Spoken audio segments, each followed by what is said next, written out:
Amazon could announce another round of layoffs. Thousands of jobs we're talking about as early as this week.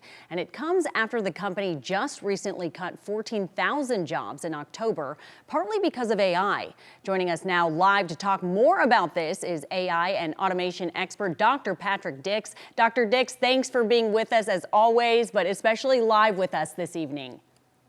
Thank you. All right, so we're talking about round two of layoffs with this company in just the last 3 months, but this time the CEO of Amazon said it's not about AI. So is it primarily about the economy or really AI replacing corporate work?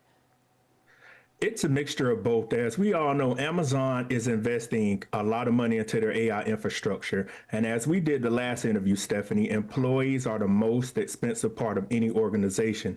So to offset those costs, why not get rid of the employees and use artificial intelligence to replace certain roles that they do in the company? That's scary to hear, but it is so true, and we do have to prepare ourselves for that to be a possibility. So when companies say something like AI does more with fewer people, and that's why they're making these adjustments at the corporate level, who usually goes first? Well, some of the people that may go first, I made a list of it. You have people in HR, finance, payroll, you have certain analysts, administrators, developers, and certain programmers. Those types of roles and those types of occupations, you can use machine learning and you can use other technologies to replace those people because many of those people are doing something repetitive every day. So we can use machine learning to say for someone in HR to say, hey, you're recruiting people in California, you're recruiting people in Texas, let's train the machine learning to go look for those same people. And we can train artificial intelligence to do it not only during the day, but at the night. And when someone gets to work in the morning, they'll have an email full of prospective candidates. So when we're looking at not only Amazon, but big companies like this, what would you say are the most vulnerable jobs in addition to the HR and the other jobs you just mentioned within the next 2 years? And it was scary because one of the articles I was reading about AI taking over jobs included AI being able to code now. And I would have thought personally that would be a job that would be safer. Well, any of those jobs in the companies that are repetitive, as I just previously stated, and certain jobs in the warehouse. Again, those jobs to where you're taking something from one, you're taking it to two, you are taking it to three. Another job I'll bring up, an administrative assistant. I know many people, in companies right now, I don't know if that's still a big role, but certain companies, excuse me, like Amazon have those. That's somebody that will fill out appointments, and that's somebody else that will do other things. You have Outlook now that can write memos, and you can get Copilot to send out information to executives and to other people. So those are certain roles and other roles in a company that definitely can be automated. Probably the most important question I'm going to ask you when it comes to this very important topic. What skills make someone AI proof? Technical and analytical skills in your trades. You just talked about the weather storm. We were talking about electricians in the last story, plumbers, your construction people, your people that are dealing with the infrastructure. You're talking about people that have skills in cloud architecture. Those are the types of skills and occupations that right now make you AI proof. And if you're someone out there that says, I don't have any knowledge of artificial intelligence, there are free courses on Coursera, there are free courses on Google and Microsoft to start you off. And I would next, I will go see the in-demand AI skills.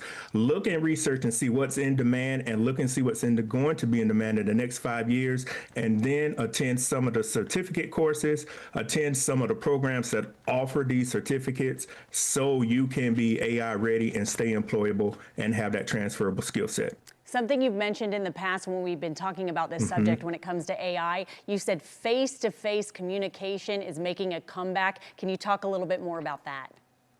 Yes, face-to-face social interaction. People want to talk to somebody.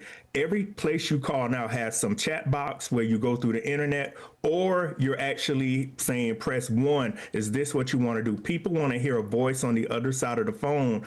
It gives them confidence and it also reassures them I'm talking to a person.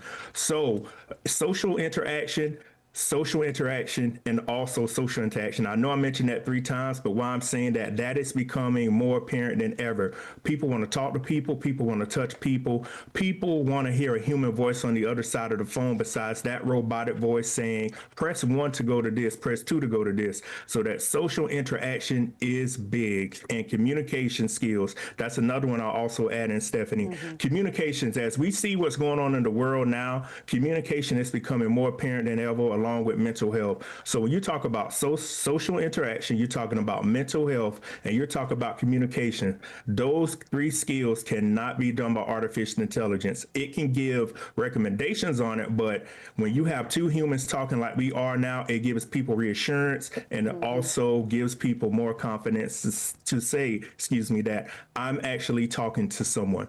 Yeah, and it's so sad to hear what you just explained and then hear a company like Amazon could be going after one of their departments like HR because you need those in-person people with those kind of skills. Okay, last question here, Dr. Dix. Yes. Do companies have an obligation to retrain their workers when it comes to AI advancements?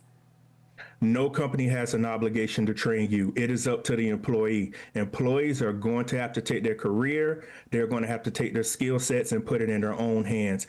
Even if your company comes to you in 6 months from now and say, we're going to lay off, they have no legal obligation to say, hey, we're going to retrain you so you can apply for an internal position. If they lay you off and there is no position for you, hopefully you were able to garner some skills and retrain so you could seek other employment. But again, no company is obligated to make sure you have skills to be retrained to stay employable for them.